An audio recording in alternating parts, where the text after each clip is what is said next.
धूमधाम से मनाया गया कार्यक्रम पूर्व माध्यमिक विद्यालय शेरवा कला गढ़वार बलिया।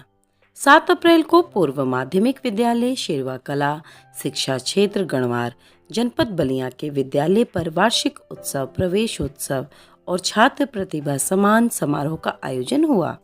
इस कार्यक्रम के अंतर्गत वर्ष भर में विद्यालय के छात्रों द्वारा प्राप्त उपलब्धियों हेतु खेलकूद में ब्लॉक, जनपद, राज्य व राष्ट्रीय स्तर पर विद्यालय को गौरवान्वित करने वाले बच्चों तथा इस बार राष्ट्रीय आय परीक्षा उत्तीर्ण करने वाले छात्र एवं छात्राओं को स्मृति चिन्ह, प्रमाण पत्र और 48,000 का आभासी चेक देकर सम्मानित किया गया। इस अवसर पर विद्यालय के बच्चों ने तमाम सुंदर कार्यक्रम भी प्रस्तुत किए।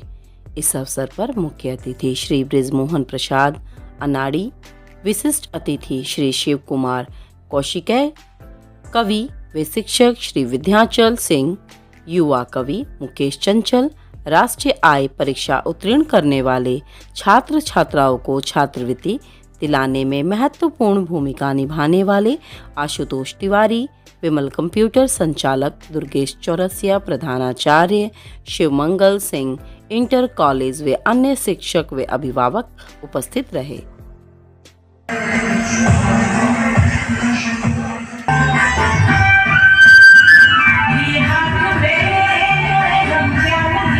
आज के लिए इतना ही। Super news today.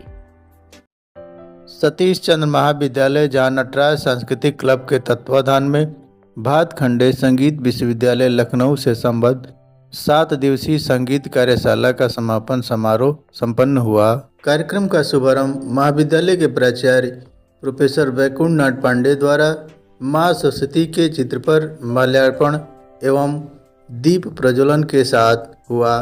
इस 7 दिवसीय कार्यशाला में छात्र छात्राओं को तबला, ढोलक, हारमोनियम, मजीरा और बांसुरी जैसे पारंपरिक वाद्य यंत्रों का प्रशिक्षण दिया गया। साथ ही राग, सुर, गजल, कव्वाली और लोक गीतों की बारीकियों को भी समझाया गया। बलिया जनपद के सुप्रसिद्ध संगीत प्रशिक्षक डॉक्टर अरविंद कुमार उपाध्याय ने विद्यार्थियों को संगीत के विभिन्न आयामों से परिचित कराया। कार्यक्रम की संयोजक प्रोफेसर माला कुमारी ने बताया कि कार्यशाला का उद्देश्य न केवल पारंपरिक संगीत को बढ़ावा देना है, बल्कि छात्रों को उनके रोजगार के अवसर भी उपलब्ध कराना है। प्राचार्य प्रोफेसर वैकुंठ नाथ पांडे ने अपने समापन भाषण में क्षेत्रीय और पारंपरिक कलाओं को आधुनिक संगीत के साथ जोड़ने की आवश्यकता पर बल दिया। कार्यशाला के अंत में सभी प्रतिभागियों को प्रमाण पत्र वितरित किए गए। कार्यक्रम का संचालन प्रवीण कुमार पायलट ने किया और धन्यवाद ज्ञापन प्रोफेसर माला कुमारी द्वारा दिया गया। इस अवसर पर महाविद्यालय के अनेक सम्मानित प्रोफेसरगण, professor Devendra Kumar Singh, professor Shripati Yadav, professor Ram Avtar Ojha, professor Umesh Singh, professor Brajesh Tripathi, doctor JP ji एवं अनेक छात्र छात्राओं ने भी अपनी उपस्थिति दर्ज कराई। संगीत ही वह माध्यम है जो संस्कृति को जीवित रखता है। ऐसे आयोजनों से न केवल हमारी परंपरा सशक्त होती है, बल्कि युवा पीढ़ी को एक नई दिशा में मिलती है।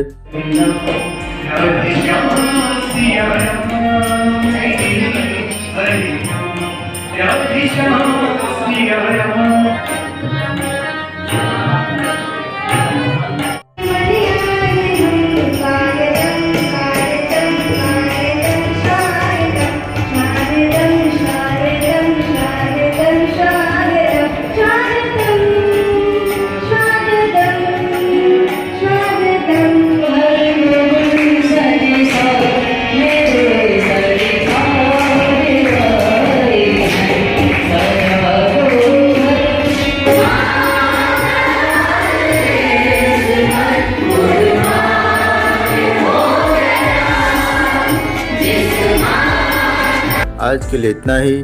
Super news today.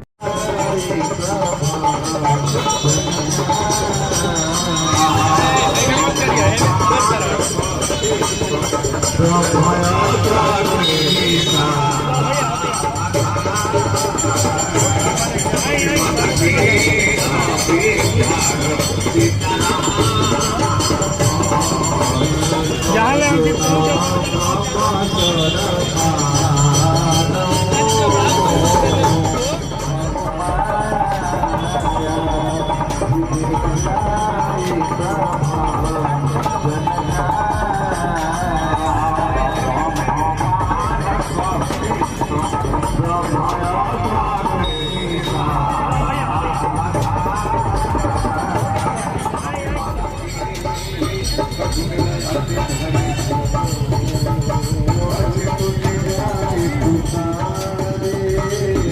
हमारे वीडियो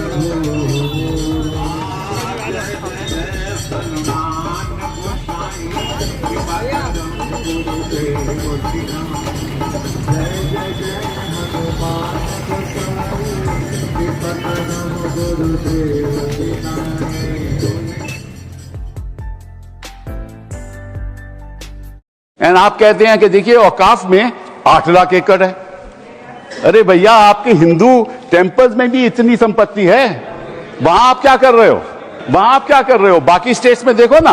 अच्छा, और ये नहीं कि हर धर्म में सुधार नहीं होना चाहिए, उतार होना चाहिए, मैं आपके साथ सहमत हूं। हिंदू धर्म में भी सुधार लाना चाहिए, लाना चाहिए ना, हिंदू धर्म भी सुधार लाना चाहिए। ऐसा तो नहीं हो सकता। तो जो हमारी सरकार ने किया है वो मुस्लिम भावना के सम्मान के लिए किया है। और जहां तक मैं कहना चाहूंगा, हिंदू समाज के बारे में बात करते हैं, हमारे यहां कोई प्रॉब्लम नहीं है। हमारे यहां कोई ऐसा नहीं कि हज पे कोई गैर मुस्लिम नहीं जा सकता। हमारे देखिए कुंभ में 50 लाख विदेशी आए थे और किसी से नहीं कहा या कन्वर्ट हो जाओ। इसलिए मैं कहना चाहता हूं, हिंदुइज्म की धारणा और बाकी धारणा का जो तुलना करने का प्रयास करते हैं वो बहुत उचित नहीं है। मगर सभापति महोदय, इस वक्त ने कई अद्भुत नजारे दिखाए। इस्लाम में जो काफिर से ज्यादा मुशरिक और शिर्क को बुरा माना गया, नहीं जो भगवान को माने ही नहीं। यहां देखिए वो लेफ्ट के लोग जो कहते हैं धर्म एक अफीम है, वो आज खुदाई खिदमतगार बन के खड़े हो गए। सोचिए कैसा बदलाव आया है। और सर, मुझे एक और चीज नजर आती है। एक पुराना गीत था, वक्त ने किया क्या हसी सितम। तो आज मैं कहना चाहूंगा, वक्त ने किया क्या हसी सितम कि मुस्लिम लीग और शिवसेना मिलके हो गए हम। और मैं कहना चाहता हूं, ये मुस्लिम लीग वो है जिसने सेपरेट इलेक्टोरेट की मांग की थी और इस शिवसेना के उबाटा के हमारे इस सदन के एक सदस्य हैं। और सर, हमारे साथ मुरली जी बैठे हैं। मुरली देवड़ा जी ने मुझे याद दिलाया, मिलिंद देवड़ा जी ने याद दिलाया, उन्होंने कहा एक जमाने में उन्होंने कहा था मुस्लिमों की नागरिकता छीन लेनी चाहिए। इसीलिए मैं कह रहा हूं, वक्त ने किया क्या हसी सितम, ये दोनों मिलके हो गए हम। और सर, मैं इसके बाद एक टेक्निकल बात कहना चाहता हूं। जब इन्होंने टाइम ड्यूरेशन हटा दिया था और बैक में पीछे जा सकते थे, तो मैं पूछना चाहता हूं सर कि जब ब्रिटिश हुकूमत आई तो उसने तो मुगलों सारी हुकूमत ले ली थी, तो उनका मालिकाना हक कैसे हुआ? सर, 1707 के बाद तो इस्लामी हुकूमत दिल्ली से खत्म हो गई थी। एक आखिरी मुगल बादशाह शाह आलम के लिए तो बोला जाता था सल्तनते शाह आलम दे लाल किले ते पालम, यानी आज का IGI एयरपोर्ट। तो साहब, उसके बाद ये गुजरात के सूरत से लेकर लखनऊ तक उनका मालिकाना हक निकलने कहां से लगा? अरे भाई, जब दिल्ली को कैप्चर किया था अंग्रेजों ने तो सारी जमीन अंग्रेजों की थी। तो जब मैं अपने कांग्रेस के मित्रों से पूछना चाहता हूं, ये जब गवर्नमेंट ऑफ इंडिया एक्ट में पावर डीड ट्रांसफर की थी तो पढ़े नहीं थे क्या? या खोखले कागज पर साइन कर लिए थे? या कागज सही था, आप खोखला करने की बात है? मैं पूछना चाहता हूं, जब 250 साल तक वो हुकूमत ही नहीं रही तो उस हुकूमत के फरमान की लेजिटिमेसी कैसे हो सकती है? ये मैं कानूनविदों के लिए भी एक फूड फॉर थॉट रखने की बात करता हूं। और दूसरी बात मैं कहना चाहता हूं, ये किन हुकूमतों की बात कर रहे हैं सभापति महोदय? अगर सूरत नगर निगम पे दावा है मुगल के जमाने का और तमिलनाडु के मंदिर पर अरकाट के नवाब का, सभापति महोदय, ये वो हुकूमतें थी जो जजिया लगाती थी। ये वो हुकूमतें थी जो जिम्मी का कॉन्सेप्ट रखती थी। ये वो हुकूमतें थी जो गाजी की बात करती थी। क्या भारत के संविधान में उन हुकूमतों के फरमान को सही मान्यता देना सही है? बिल्कुल गलत है। मैं कहता हूं, बाबा साहब अंबेडकर के संविधान में यदि आप ऐसी हुकूमतों के फरमान को रखने की कोशिश करते हैं तो this is fraud on constitution. और हमारी सरकार ने अगर बैकडेट से वो बंद किया है तो उस फ्रॉड को रोकने की पूरी व्यवस्था की है। और यहां पर मैं ये भी कहना चाहता हूं सभापति महोदय, जमींदारी उन्मूलन 1948 में हो गया, मगर ये बाद में जमींदार कैसे क्रिएट हो गए? हमने बचपन में विनोबा भावे, हम लोग के जन्म से बहुत पहले की बात है, विनोबा भावे जी के भूदान आंदोलन की बात सुनी थी, जिसमें जमींदारों से पैसा लेके जमीन लेके गरीबों को दी जाती थी। पर सभापति महोदय, कभी आपने सुना कि गरीबों की जमीन जमींदारों को मिल जाए? वो 2013 के बोर्ड ने वो व्यवस्था कर रखी थी। यानी वो भूदान आंदोलन था गांधी जी के शिष्य विनोबा जी का, तो आज के गांधियों के नेतृत्व में भू हड़प आंदोलन शुरू हो गया। अगर वो भूदान आंदोलन था तो ये भू हड़प आंदोलन था। इसलिए मैं एक और बात भी कहना चाहूंगा सभापति महोदय कि जिन हुकूमतों के फरमान की बात की जाती है, एक और फैक्ट है, इसको कोई अन्यथा न ले, जितने मुस्लिम बादशाह अलाउद्दीन खिलजी के बाद उन्होंने बगदाद की खलीफा का खुतबा पढ़ा है।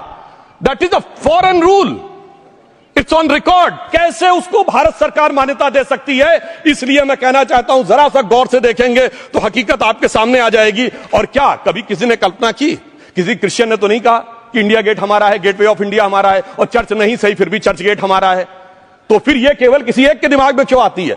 हमने जो इवैक्यू एक्ट के तहत दे दिया था पाकिस्तान के गए लोगों को, क्या हमारे जो सिख और हिंदू भाई आए थे उनकी जमीनें मिली? अरे महाराजा रणजीत सिंह की राजधानी लाहौर थी और काबुल तक था राज, तो क्या उन्होंने जमीनें नहीं दान दी होगी गुरुद्वारे और मंदिरों को? वो मिली? अरे वो तो छोड़िए, ननकाना साहब और करतारपुर साहब तक नहीं मिला था। इससे दिखाई पड़ता है कि कितनी एक तरफा हम लोगों ने कोई निगोशिएट ही नहीं किया और उसे करने की बात कही थी। इसलिए मैं कह सकता हूं सर कि अब हमारी सरकार ने जो संशोधन किए हैं, अब यह मजहबी हुकूमत के फरमान से नहीं, बाबा साहब अंबेडकर के संविधान से चलने वाला है। अब मैं अंत में उस विषय के ऊपर आता हूं जिसे सांप्रदायिक राजनीति बनाम सेकुलर राजनीति इसके ऊपर कहा जाता है। सभापति महोदय, मैं बताना चाहता हूं कि जब आजादी मिली उसके बाद क्या किसी ने डिमांड किया था कि हमें वक्फ बोर्ड चाहिए? नहीं किया था। फिर क्यों 54 में दिया गया? किसी मुस्लिम ने डिमांड किया क्या कि मदरसे चाहिए? फिर क्यों दिया गया? मुस्लिम समाज तो राष्ट्र की मुख्य धारा में आने को तैयार था, इसीलिए यूसुफ खान, दिलीप कुमार के नाम से आने में उन्हें कोई प्रॉब्लम नहीं थी। महजबीन बानो को मीना कुमारी के रूप में आने में प्रॉब्लम नहीं थी। मुमताज बेगम को मधुबाला बन के आने में प्रॉब्लम नहीं थी। हामिद अली को अजीत के रूप में आने प्रॉब्लम नहीं थी। मगर, और मैं यह भी बताना चाहता हूं, मुस्लिम समाज में बहुत बड़ा तबका उस समय इस बात को सोच रहा था, और अभी कपिल सिब्बल साहब बोले, ये उस चीज के वकील नहीं, इन्हें पता होना चाहिए, पता होगा कि सुन्नी सेंट्रल वक्फ बोर्ड राम मंदिर में 1961 में मुद्दई बना है, 12 साल के बाद, क्योंकि के मोहम्मद ने लिखा है कि एक बहुत बड़ा तबका था जो ये मानता था कि हमें इस चक्कर में नहीं पड़ना चाहिए। मगर अफसोस कि वही लेफ्टिस्टों, सेकुलरिस्टों ने उनको समझाकर इस मुकाम तक लाकर खड़ा कर लिया। अब यहां मैं एक और बात कहना चाहूं, खैर छोड़िए उन सरकारों ने बाद में क्या दिया, मगर उसके बाद सुनिए, इंदिरा जी के जमाने में मुस्लिम पर्सनल लॉ बोर्ड आया, तो राजीव जी के जमाने में शाहबानो केस आया, तो नरसिम्हा राव के जमाने में 95 का एक्ट आया, तो मनमोहन सिंह जी के जमाने में 2013 का एक्ट आया, मगर इलाज नहीं निकला। तो इसे एक शेर में कहूंगा कि मरीजे सेकुलर इश्क पर लानत खुदा की, मर्ज बढ़ता गया जो तौबा की। अब मैं सभापति महोदय एक और बात कहना चाहता हूं, शुरू के 20-25 साल में मुस्लिम समाज के बारे में मैं कहना चाहता हूं। आज जब आजादी मिली तो मुस्लिम समाज के प्रतीक कौन थे?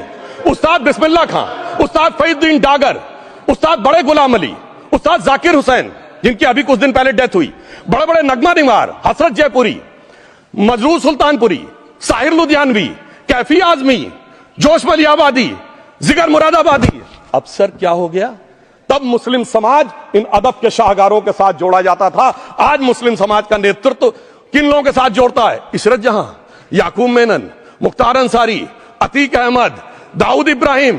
कौन जोड़ रहा है ये? तब से सर, जब से ये सेकुलर हो गया देश 1976 से, और सेकुलर सियासत शुरू हुई, उसने ले जाकर इनको इस मुकाम तक पहुंचाया। और इस वक्फ बोर्ड के बिल में भी जो बात कही जा रही है सर, मुस्लिम समाज को यह समझाया गया कि तुम्हें, बीजेपी वालों को तुमसे बड़ी अदावत है, और कहा गया इनको बड़ी मोहब्बत है। जब यह देश आजाद हुआ, मैं उत्तर प्रदेश का रहने वाला हूं, उत्तर प्रदेश में 1931 की सेंसस में 8% रेट ऑफ डेथ थी, और सैयद मुसलमानों में 24% थी। यूपी की ब्यूरोक्रेसी में 20% थे। आज कहां चले गए सब? मैं एक लाइन में कहना चाहूंगा, ये अदावत और मोहब्बत की सियासत में ऐसे फंसे कि किसी को किसी की मोहब्बत ने मारा, किसी को किसी की अदावत ने मारा, मगर इस शराफत अली को सेकुलर सियासत ने मारा। सब रेस्क्यू हो गया उधर, जब तक अमला उधर पहुंचा है, क्योंकि वो पहाड़ी इलाका है। पहली बार ऐसा वाक़ा वहाँ पे हुआ? नहीं, कभी नहीं हुआ है। अच्छा, पहली बार कभी नहीं हुआ। अच्छा, लोग अच्छी तरह घूमते हैं, रहते हैं, खाते हैं, पीते हैं, मौज करते हैं। पहले कभी ऐसा ही नहीं हुआ। टूरिस्ट पे पहली बार ऐसा? टूरिस्ट पे पहले बार ऐसा हुआ, अटैक हुआ है। अटैक हुआ। पहलगाम में इस वक्त हूँ, परेशानी की हालत में हूँ। तो कितना बड़ा नुकसान है? अंदाज़ा नहीं कितना परेशान है हम, कितना नुकसान हुआ, ये सब के लिए नुकसान है। पहले इंसानी जो जाने चले गई, इनका बड़ा दुख है हमें। हम खुद परेशान हैं, हमें समझ में नहीं आ रहा है हम कहाँ पे हैं। हमारे गेस्ट भी परेशान हैं, हम भी परेशान हैं। बहुत बड़ा नुकसान हुआ सर, बहुत परेशानी है। काम भी हमारा चला गया पूरा, हमारी बर्बादी हो चुकी है सर। इसकी वजह से पूरा ख़त्म हो चुका, हमारी रोज़ी भी ख़त्म हो चुकी है सर। बस ये कहना चाहते हैं हम, हमारे कुछ इंसाफ हो जाए। ऐसा नहीं होना चाहिए, बस ऐसा नहीं होना चाहिए। इसको तो हम कंडम करते हैं, क्योंकि ये जो हुआ है ये सही नहीं हुआ है, क्योंकि हमारे रोज़गार इससे जुड़ा है पूरे कश्मीर वैली का, तो हम इसको पूरा कंडम करते हैं। तो पहलगाम में सारा बंद हुआ है? पूरा पहलगाम बंद है, आप देख सकते हो। अपना कैमरामैन को आप बोल दीजिए, पूरा यहाँ कैमरा घुमाए, पूरा पहलगाम बंद है। तो दुख हो रहा है ना? बहुत बहुत दुख हो रहा है हमें, क्योंकि हमारा रोजगार इसी से जुड़ा है। हम इसमें बिल्कुल पूरा हम खत्म हो गए। हमारा रोजगार इसी से जुड़ा है। हम नहीं चाहते कि ऐसे हालात हमारे पहलगाम में हो। तो लोगों का रोजगार चलता था ना, पूरे पहलगाम क्या, पूरा कश्मीर इसी पे चलता था। पूरा रोजगार हमारा इसी से जुड़ा था। जी, इसके मतलब जो ये हुआ है, इंसिडेंट हुआ यहाँ पे, हम इसको कंडम करते हैं। बहुत ही बुरा है, ऐसा नहीं होना चाहिए। मतलब इंसानियत के खिलाफ है ये चीज, नहीं होना चाहिए। टूरिज्म खत्म हो गया, इससे तो टोटल लॉस हो गए, हम भी लॉस। मतलब इसमें हमारा जो रोजगार चलता था अब बिल्कुल भी नहीं होगा। हम भी मतलब अब गुर्बत में आ जाएंगे। इससे अच्छा नहीं लगता है, ऐसा नहीं होना चाहिए। बहुत दुख है, अभी बहुत मायूस है हम लोग, बहुत मायूस, बहुत ज्यादा मायूस है हम लोग। तो टूरिज्म से तो कश्मीर मेन तो टूरिज्म से ही चलता है सर। बाकी तो ऐसा मतलब कोई भी जरिया नहीं है कश्मीर का तो मेन टूरिज्म ही है। जब टूरिज्म सेक्टर पे ऐसा कुछ होगा तो फिर मतलब सीएम आ रहे, होम स्टे आ रहे, तो क्या अपील रहेगी आप लोगों की? हमारी यही अपील रहेगी कि मतलब जितने भी मतलब अगर कुछ कैजुअलिटीज हुई है, कुछ हुआ है या कुछ भी हुआ है यहाँ पे, तो उनको बराबर उनको देखना चाहिए। इस जो भी इंसिडेंट हुआ है उनको भी देखना चाहिए। मतलब ये कैसे हुआ, क्या हुआ, बिल्कुल प्रॉपर उनको इन्वेस्टिगेशन हो। जैसा कि आप लोग जानते हैं कि पहलगाम में व मीडोज में दहशतगर्दों ने, टेररिस्ट ने उस माउंटेनियस एरिया में वहां पर इनडिस्क्रिमिनेट तरीके से और मजहब पूछकर उन्होंने मासूम लोगों को वहां पर उनका कत्ल किया है। हम इसकी सख्त से सख्त अल्फाज में इसकी मजम्मत करते हैं, कंडेम करते हैं और हम उम्मीद करते हैं कि हुकूमत इन दहशतगर्दों को एक सबक सिखाएगी और साथ ही साथ हम जो लोग वहां पर जिनको कत्ल किया गया, इन टेररिस्ट ने इनको मारा है, हम उन तमाम फैमिलीज के साथ खड़े हैं और हम जो जख्मी हैं हम दुआ करते हैं कि वो जल्द से जल्द सेहतयाब हो। दूसरी अहम बात यह है कि ये एक इंटेलिजेंस फेलियर भी है और हुकूमत को, नरेंद्र मोदी हुकूमत को देखना है कि उनकी डिटरेंस पॉलिसी कितनी कामयाब हो रही, नहीं हो रही है। चौथी बात यह है कि उरी हुआ, पुलवामा हुआ, ये उरी और पुलवामा से ज्यादा कंडेमनेबल इंसिडेंट है ये, क्योंकि जो सिविलियन लोग हैं वहां पर जाकर ये टेररिस्ट जो हमारे पड़ोसी मुल्क से जरूर आए हैं और वहां से आकर यहां पर हमारी सरजमीन पर मासूम लोगों को उनकी जान लेते हैं और बड़ा दर्दनाक वाकया है ये, बल्कि ये मैसेकर है। और हम नरेंद्र मोदी हुकूमत से इस बात का डिमांड करते हैं कि वो अकाउंटेबिलिटी किसकी है फिक्स करें, डिटरेंस पॉलिसी को अपने देखें और उरी और पुलवामा से बड़ा इंसिडेंट है और उम्मीद करते हैं कि हुकूमत इन तमाम जालिमों को सबक सिखाएगी और इनको जो लोग मरे हैं उनसे इंसाफ होगा। और एमआईएम पार्टी उन तमाम खानदान और परिवार के साथ खड़ी हुई है जिनकी जानें गई हैं और जो जख्मी हैं। हम ये मुतालबा करते हैं, डिमांड करते हैं कि जल्द से जल्द उनको जो भी वहां पर तिबी इमदाद या मेडिकल फैसिलिटी जरूरत है उनको पहुंचाई जाए।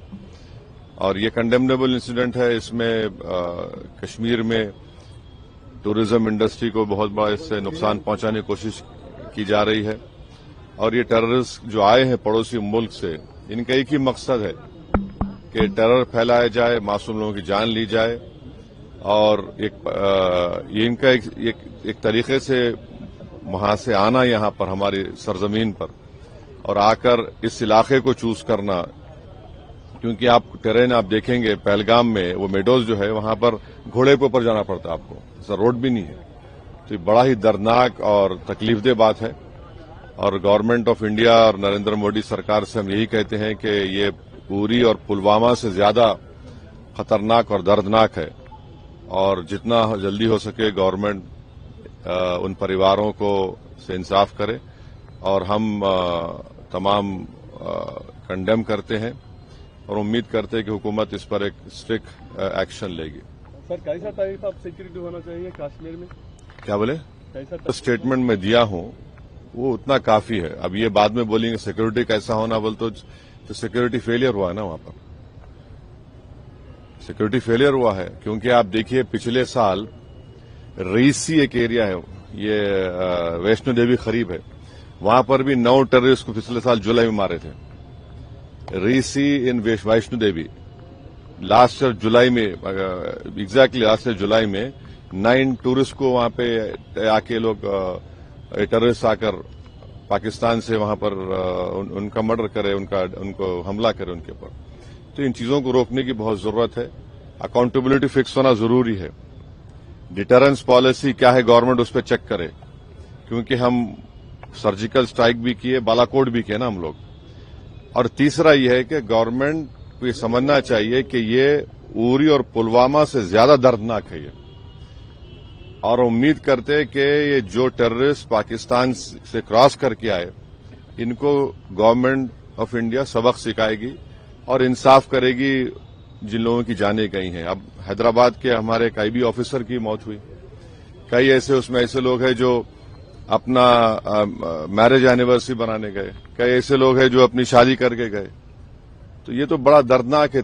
वाराणसी में आयोजित ओपन इंटरनेशनल कराटे चैंपियनशिप में बलिया की बेटी वैभवी सिंह ने कमाल कर दिखाया है। वैभवी ने काता और फाइट दोनों श्रेणियों में गोल्ड मेडल जीतकर देश, जिले के साथ ही साथ कोच मैम और माता पिता का नाम भी रोशन कर दिया है। इस टूर्नामेंट में कई देशों के खिलाड़ियों ने भाग लिया, लेकिन वैभवी ने अपने शानदार प्रदर्शन से भारत का परचम लहराया। इस सफलता के पीछे उसके पिता अवधेश कुमार सिंह बिंटू का भी बड़ा योगदान है। आइए हम सब मिलकर बलिया की इस बेटी को दिल से बधाई दें और उज्जवल भविष्य की कामना करें। आज के लिए इतना ही। Super news today.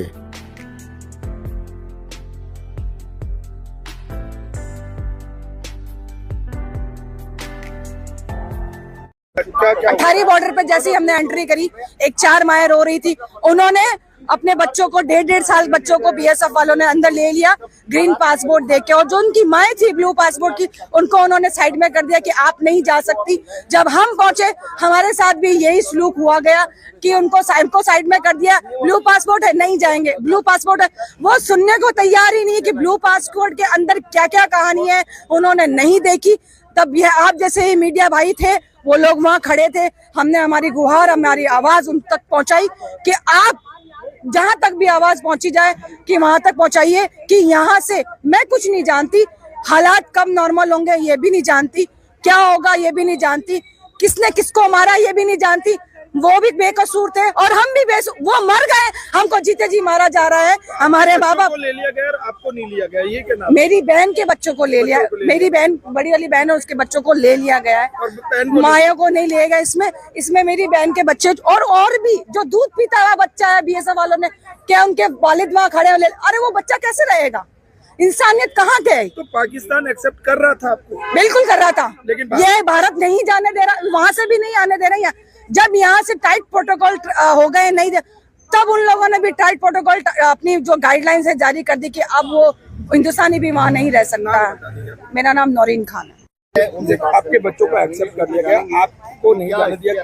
नहीं, मेरे बच्चे आए नहीं थे, मेरे बच्चे वहाँ वेट कर रहे थे मेरा कि मम्मा आ रही है, ठीक है। और 45 डेज से वैसे ही वो मुझसे अलग है, ठीक है। मैं अपने फादर की तबीयत पूछने और अपने काम से, हम लोग अप डाउन करते हैं इस सिचुएशंस में, हमेशा आते जाते हैं।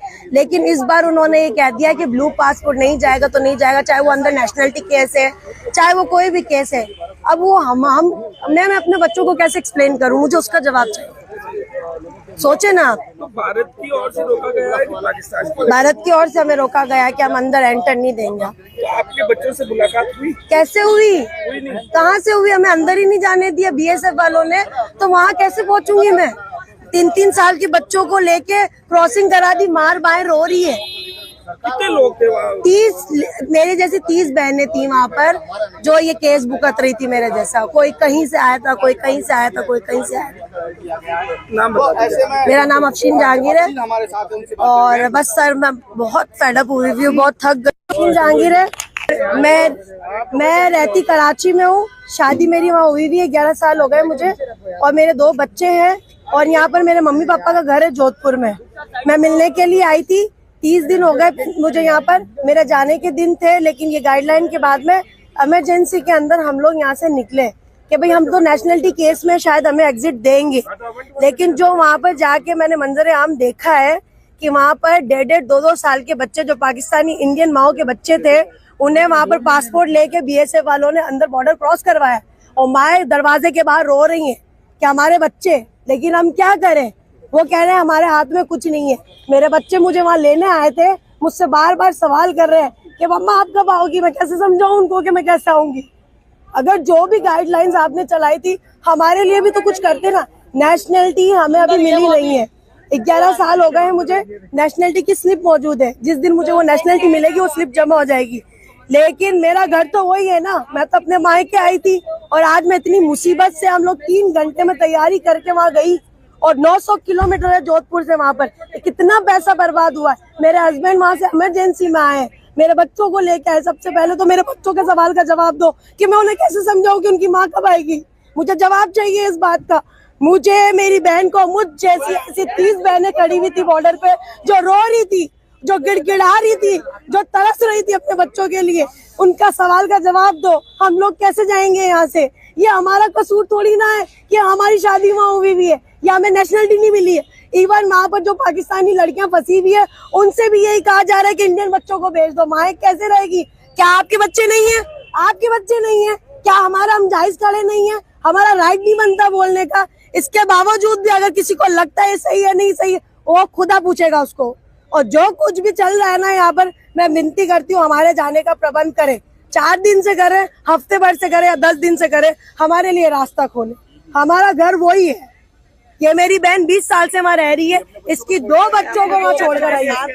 बच्चे ले लिए, बच्चों को ले लिया, इनको नहीं लिया अंदर, क्योंकि मेरे पास था ब्लू पासपोर्ट, सिर्फ ग्रीन पासपोर्ट की एंट्री थी वहाँ अंदर। मेरी 2 बच्चियां बहुत रोते हुए गई है अंदर। बस हमारा किसी तरह, हमारे बहुत जल्द से जल्दी हो सके हमारी आवाज आगे पहुंचाए और हमारे वहाँ जाने का हमारा इंतजाम करवाए। बस हमें यही कहना है, हमें यही कहना है। अब जो हो गया है, अब जो हो गया सो हो गया। हमारा रास्ता खुलवाए, हमें जाने दे, हमारे लिए कुछ करे। मेरे बच्चों का ग्रीन पासपोर्ट था, मेरे बच्चों को अंदर ले लिया। मेरा ब्लू पासपोर्ट है। कोई कहीं पे भी ये नहीं होता कि बच्चों को माँ से जुदा किया जाए, भले कितना भी दंगा फसाद हो, कुछ भी हो। कहीं पे भी बच्चों को ले लिया और हमें ले लिया। 1.5 साल के दूध पीते बच्चों को बीएसएफ वालों ने अंदर ले लिया कि इनको दे दो, माँ यहीं रहो। ये कहाँ का कानून है? किस जगह का कानून है? हमको इंसाफ चाहिए। अब जो मारे गए माँ बाप से मिलने के लिए, कहाँ का कानून कहता है कि माँ और बच्चों को जुदा कर दे? करता कोई और है, भरता कोई और है। हिंदुस्तान से पाकिस्तान और पाकिस्तान से हिंदुस्तान एक किल नहीं आ सकती बिना सिक्योरिटी। इतना बड़े आदमी, 4 आतंकवादी उसके पिस्टल के साथ में अंदर आके शूट, आपकी सुरक्षा क्या कर रही थी? आपकी कमजोरी है, हमारी कमजोरी नहीं है। हमारे गवर्नमेंट हमको राइट्स देती है, आप उस राइट को छीन नहीं सकते। किसी भी हाल में इस रास्ते को खोला जाए और हमारी माँ बहन जितने भी वहाँ भी छोटे छोटे बच्चे हैं, उनको भी नहीं लिया जा रहा है, यहाँ से भी नहीं भेजा जा रहा है। उन मासूम बच्चों को क्या कसूर है जो दूध पीता हुआ है? हमको इंसाफ दो और हमको हमारी आवाज को हर जगह का फैलाया जाए और ये मेरी बहनों को ये फंसी हुई है, इनको घर भेजा जाए। हम और कुछ नहीं जानते हैं, आप इस चीज को कहाँ तक पहुँचाते हैं और हमारे को कहाँ तक इंसाफ मिलता है? हमारे बच्चे वहाँ पे रो रहे हैं, बिलक रहे हैं, वहाँ रखने के लिए कोई नहीं है। कहाँ रहेंगे बच्चे, छोटे बच्चे? अटारी बॉर्डर पे जब आप गए तो क्या कुछ हुआ वहाँ पर? अटारी बॉर्डर पर यह हुआ, उन्होंने हमारी बात नहीं सुनी, सिर्फ ब्लू पासपोर्ट देखा, उसके अलावा उन्होंने कुछ नहीं देखा। पाकिस्तान की ओर से रोका गया आपको? नहीं, हिंदुस्तान की ओर से रोका गया। पाकिस्तान कह रहे हैं कि हम एक्सेप्ट कर लेंगे, वो नहीं एक्सेप्ट करने दे रहे हैं। जैसे केस जो है पाकिस्तान में, ऐसी महिला है जो भारत की जो, हाँ, यहाँ नहीं रोका जा रहा है। ये वो कह रहे हैं हम लेंगे नहीं, ग्रीन पासपोर्ट नहीं लेंगे और ब्लू पासपोर्ट नहीं देंगे। लड़कियों की शादी मान लो, उनको भी नहीं ले रहे हैं। जो नूरी वीजा पे गई हुई है उनको भी नहीं ले रहे हैं। सिर्फ यहाँ से ब्लू पासपोर्ट ले रहे हैं कि बच्चों को भेज दो, माँ नहीं आएगी। नूरी वीजा वालों को भी नहीं ले रहे हैं, किसी को भी नहीं लाया जा रहा है। नागरिकता क्यों नहीं मिल पाई? ना यहाँ के लोग नागरिकता देते हैं ना वहाँ के। इनको 20 साल हो गए, उसको 11 साल हो गए। मेरी भाभी आई हुई 11 साल हो गए, नागरिकता नहीं दी जा रही है। इसमें हमारा क्या कसूर है? पाकिस्तान में नागरिकता के नियमानुसार आपने नागरिकता क्यों नहीं ली? पाकिस्तान में स्लिप जमा की हुई है, उन्होंने भी नागरिकता नहीं दी। 11 साल हो गए, मेरी भाभी आई हुई पाकिस्तान से, हिंदुस्तान ने भी नागरिकता नहीं दी। एक बहन आई हुई, उसको 25 साल हो गए, 20-25 साल बाद वो अपने मायके गई है, उसको भी नहीं दी गई नागरिकता। ना यहाँ से नागरिकता दी जाती है ना वहाँ से नागरिकता दी जाती है। 7 साल में रूल्स होते हैं, नागरिकता दे दी जाती है, चाहे वो हिंदुस्तान हो चाहे पाकिस्तान हो। दोनों तरफ से कोई नागरिकता नहीं दी गई। नहीं तो अभी अपने अपने पासपोर्ट पे होते, आराम से आते और आराम से जाते। ये हालात चलते रहेंगे, ये कब सही होंगे ये हमें नहीं पता। ये ऐसे ही चलता रहेगा क्या? इनमें माँ बच्चों का और जो शादी हुई उनका क्या कसूर है? हमारी रिश्तेदारी भी वहाँ की है, यहाँ भी रिश्तेदारी है।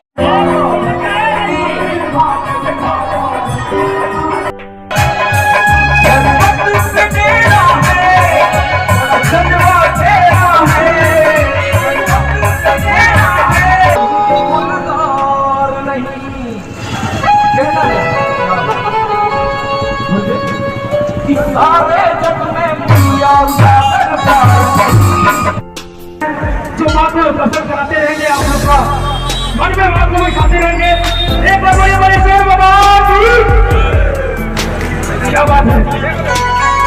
और मैं चाहूंगा ये देखिए कलाकार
इस कार्यक्रम की अध्यक्षता कर रहे हैं बहुजन समाज पार्टी के युवा जिलाध्यक्ष बड़े भाई ओम प्रकाश भारती जी।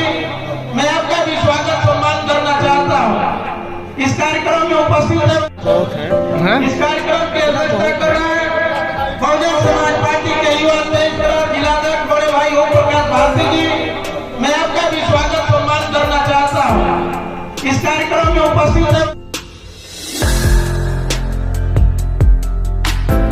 गुज़श्ता दिनों जम्मू कश्मीर के इलाका पहलगाम में जो हमला हुआ है और 27 जानों का ज़िया हुआ है, हम इसकी पुरजोर मजम्मत करते हैं।